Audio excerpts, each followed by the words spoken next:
안녕하십니까. 방송을 시작하겠습니다. 자, 오늘도 보시면 알겠지만 역시 뭐 기관 매도로 좀 하락을 했습니다. 막판에 이제 투신과 외국인의 선물 거래가 있었는데 오히려 외국인이 장 끝나고 823억을 매수를 했습니다. 그러니까 오늘의 하락을 원인은 외국인이나 기관이 만들었지만 외국인은 여전히 선물을 밑에서 사고 있다는 것은 지수 하락이 제한적이라는 겁니다. 자, 그런데 지수만 떨어뜨리고 주가는 결론은 대형주 위주로 오늘 빠졌습니다. 특히 코스닥 같은 경우는 오늘 2% 이상 빠졌는데요. 거의 다가 거래가 없습니다. 시장에 거래가 있어야 되는데 거래가 지금 없는 상태에서 호가가 받쳐주지 못하는 종목은 많이 빠졌습니다. 대형주에서도 보시면 알겠지만 삼성전자가 오늘 좀 빠졌고 하이닉스 저가 신저가로 내려가고 있고 현대차도 마찬가지입니다. 자, 그런데 여기서 이게 매도를 할 수 있을까? 매도는 저는 하기 어렵다고 봅니다. 지금 상태에서 호가가 없이 빠졌기 때문에 언제든지 저는 바뀔 수가 있다고 봅니다. 외국인은 물론 현물을 팔았지만 현물 정도는 다시 사면 되니까 큰 문제는 없습니다. 파생에서도 크게 문제될 것이 없어요. 외국인은 저점에서 계속 선물을 사고 있고 옵션도 괜찮기 때문에 지금 시장의 수급이 문제지 현물 매수가 지금 문제가 되지 전혀 파생에서는 상승하는데 걸림돌이 전혀 없습니다. 그러니까 기존하고는 또 틀린 거죠. 상승할 때 문제점이 있냐? 없다는 겁니다. 그러면 문제점은 뭐냐? 시장의 수급입니다. 자, 기관도 현물 매수를 지금 하지를 않고 있습니다. 배당 물량도 아직 들어오지를 않고 있어요. 개인들한테 오늘 굉장히 힘든 날이었고 개인들만 매수하면 그냥 눌러댑니다. 아직도 수급에 의해서 굉장히 고통받는 그런 모습이고 파생에 올라가는 데 있어서 문제점은 전혀 없습니다.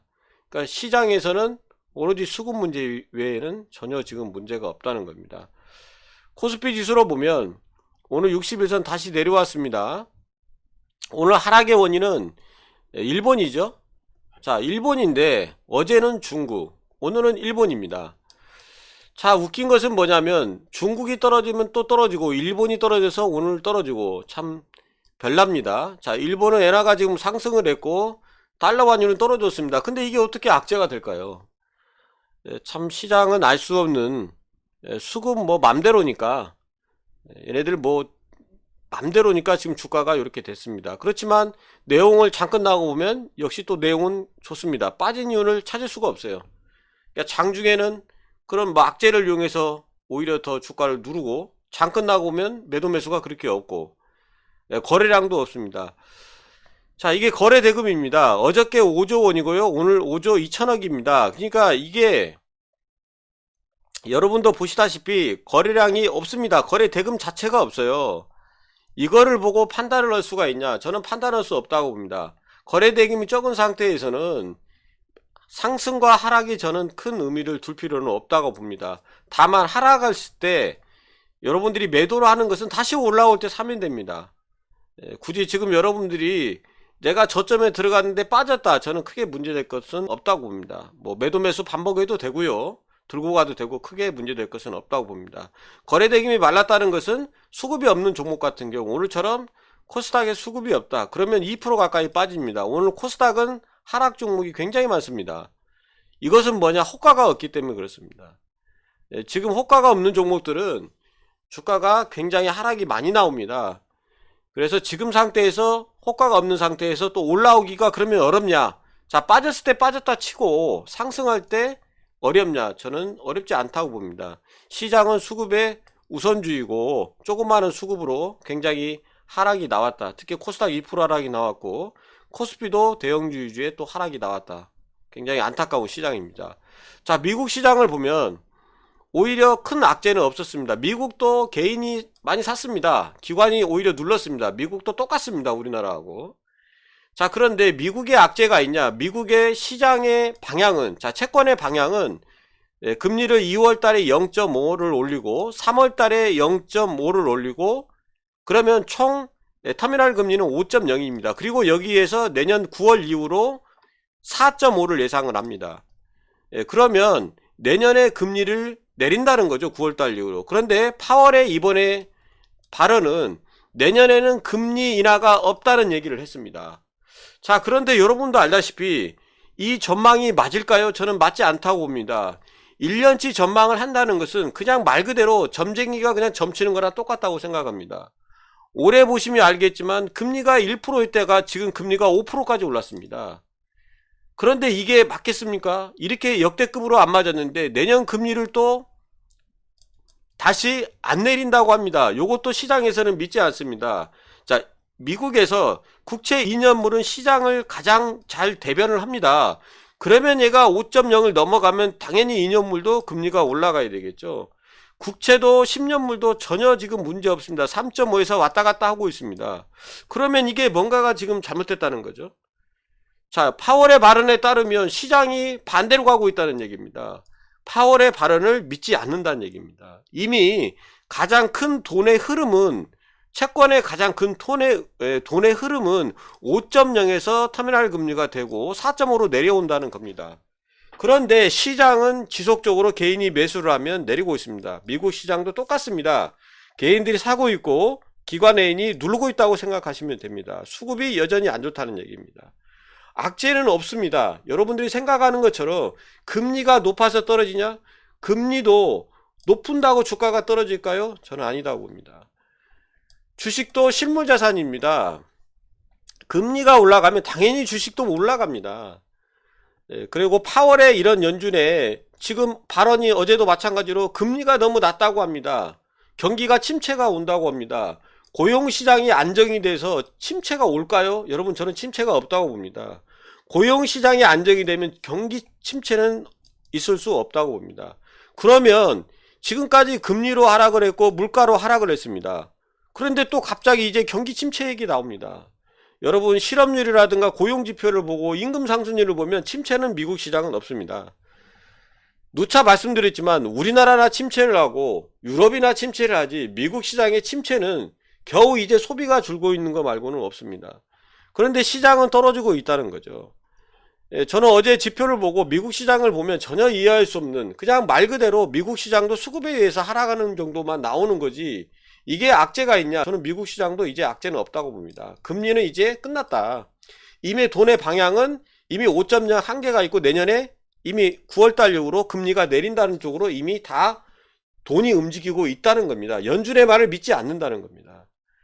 그러면 수급적으로 문제가 있어서 빠지는 것은 똑같습니다. 우리나라 미국이나. 미국도 마찬가지로 눌러대는 거고 우리나라도 그냥 매수가 없이 눌러대는 겁니다. 정말로 답답한 시장이 반복되고 있다는 겁니다. 자, 기술적으로 봐도 자, 거래대금이 없고 큰 문제는 없지만 그래도 여기서 이제 좀 반등을 줘야 될 걸로 저는 보고 있습니다. 아직 기관 매수는 현물 매수가 없고 외국인도 저점에서만 계속적으로 지금 사고 있습니다. 외국인이 양매도를 즉 현물과 선물을 제야 주가가 하락을 합니다. 오늘은 지수만 떨어지고 내용이 없는 하루였다고 보시면 됩니다.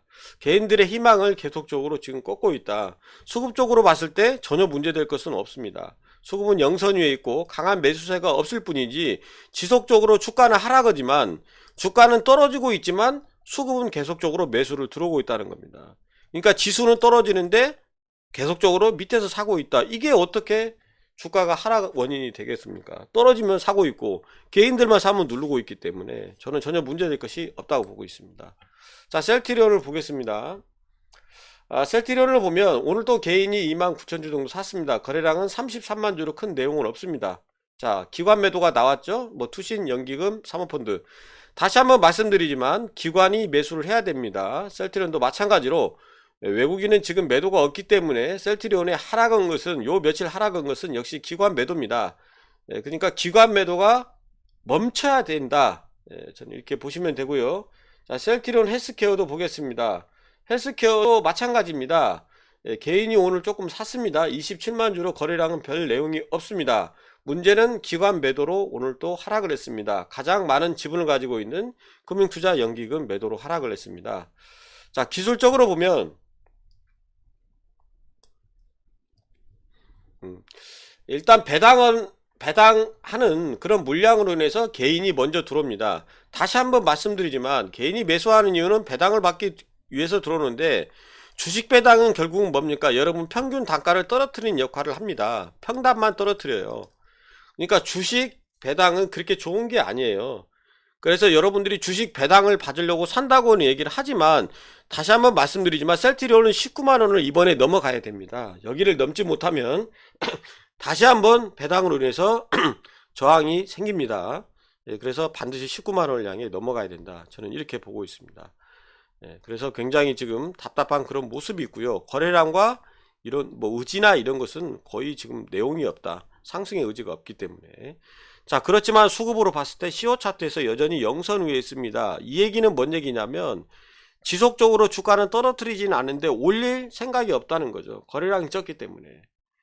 그래서 저는 이 지금 거래량이 늘어야 되는 게 관건입니다. 결국은 이 18만 3,500원을 넘어서 이제 19만원을 향해 가야 되는데 이게 배당 받기 전에 권리락까지는 저는 19만원을 반드시 넘어야 된다고 봅니다. 이게 제일 중요한 라인이라고 저는 보고 있어요. 그래서 넘어가서 배당락이 떨어져도 여기 19만원의 지지가 돼야 되는데 지금은 여기에 걸려 있습니다. 굉장히 그런 답답한 모습입니다. 자, 여전히 보시면 알겠지만 신용은 조금 줄었습니다만 여전히 수급은 괜찮습니다. 자, 스토캐스트 이거 별 내용은 없습니다. 지금 상태에서. 자, 지금 중요한 것은 밑꼬리를 크게 달고 올라왔습니다. 지지가 어느 정도 61선과 21선에서 지금 지지가 되는 모습입니다. 그런데 거래량은 없습니다. 다시 한번 말씀드리지만 여기서 가야 됩니다. 19만원을 넘어서 배당락 되기 전에 무조건 19만원을 향해 가야 됩니다. 저는 이렇게 보고 있습니다. 자, 셀트리온 헬스케어를 보겠습니다. 자, 셀트리온 헬스케어도 마찬가지로 신용이 좀 늘어났는데 신용은 줄어들지는 않습니다. 27만 주 정도가 늘어났습니다. 스토캐스틱은 50 이하로 꺾이고 있고 수급은 셀트리온보다 굉장히 안 좋습니다. 보시면 알겠지만 영선 밑에 있습니다. 여러분이 생각할 때 오늘 외국인이 사고 있는데 계속 외국인이 하루 빼고 사고 있는데 왜 안 좋냐? 여러분 이거를 볼 필요가 없습니다. 여러분 수급은 시효만 보세요. 여러분 이게 수급이 좋습니까? 영선 밑에서 지금 박박 끼고 있습니다. 셀트리온보다도 훨씬 안 좋습니다. 차트적으로 봤을 때도 셀트리온보다 굉장히 안 좋습니다. 지금 상태에서는 차트로 봐서는 최악입니다. 저항과 음봉에 장대 음봉이 나란히 있습니다. 굉장히 매물도 세고 저항도 셉니다. 그리고 61선 맞고 떨어지고 21선도 맞고 떨어졌습니다. 여기에 에너지가 하나도 없습니다. 아무 에너지가 없습니다. 결국은 차트 모양은 완전히 지금 망가져 있고 매수해서 올라가기가 힘든 구조로 되어 있습니다. 제가 누차 말씀드리지만 셀트리온으로 여러분들이 매수를 하면서 왜 안 올라가냐? 여러분들은 그런 얘기를 하시면 안 됩니다. 차트 모양을 보시면 여러분들은 여기서 배당 받으려고 물량을 사면은 안 됩니다. 여기서 뭐하러 삽니까? 만약에 이게 7만원을 넘지 못하면 여기에 이제 갇혀버립니다. 배당락이 만약에 요 밑에서 이루어지면 결국은 이 7만원에서 당분간 갇힙니다. 모멘텀이 있으면 뭐답니까? 기관회인이 올려야 결국은 주가가 가는 건데 여러분들이 여기서 사면서 어떻게 가겠습니까? 이렇게 신용도 27만 주가 단기간에 늘었는데 이 떨어지는 물량을 27만 주라는 신용으로 받아냈습니다. 그러면 결론은 뭐냐면 이렇게 무거운 종목은 기관회인이 가야 되는데 61선, 21선 그냥 힘할태기 없이 그냥 쭉 빠집니다. 지지가 없기 때문에 빠지는 거예요. 누군가는 끌어줘야 되는데 올라갈 때 쉽게 올라가지만 빠질 때도 그냥 빠집니다. 아무 의미가 없습니다. 거래량이 없기 때문에. 제가 누차 말씀드리지만 기본적으로 우리가 주식을 살 때는 차트가 무거운지 차트가 어떤 상태인지 60일에 눌려가지고 기본적으로 셀트리온보다 차라리 나쁜지 차라리 살려면 셀트리온을 사세요. 여러분 셀트리온은 그래도 영선 위에 있고 61선 21선이 아래 깔려 있습니다. 수급이 그래도 들어오고 있습니다. 강한 수급은 아니지만 그래도 밑에서 올리는 수급 가볍습니다. 무겁지도 않습니다. 거래량만 터지면 됩니다. 셀트리온 헬스케어 얼마나 무겁습니까? 여기에 저항과 매물대가 이렇게 쌓여 있는데 요거를 누가 올리겠습니다. 여기에 또 쌓여 있습니다. 여기에도 저항이 만들어 놨습니다. 정말로 쉽지 않는 모습이고 차트는 완전히 망가졌습니다. 지지선이 하나도 올라갈 때 이렇게 하나도 없이 올라가고 뭔가 떨어질 때도 뭔가 지지가 별로 내용이 없습니다. 정말 답답한 차트의 모양입니다. 그래서 여러분 절대로 셀트리온 헬스케어는 매수하지 마세요. 여러분들이 사면 살수록 무거워집니다. 여러분들이 물타기를 할수록 셀트리온 헬스케어는 무거워집니다. 다시 한번 말씀드리지만 셀트리온 헬스케어는 굉장히 차트도 안 좋고 무거워졌다. 이렇게 보시면 됩니다. 감사합니다.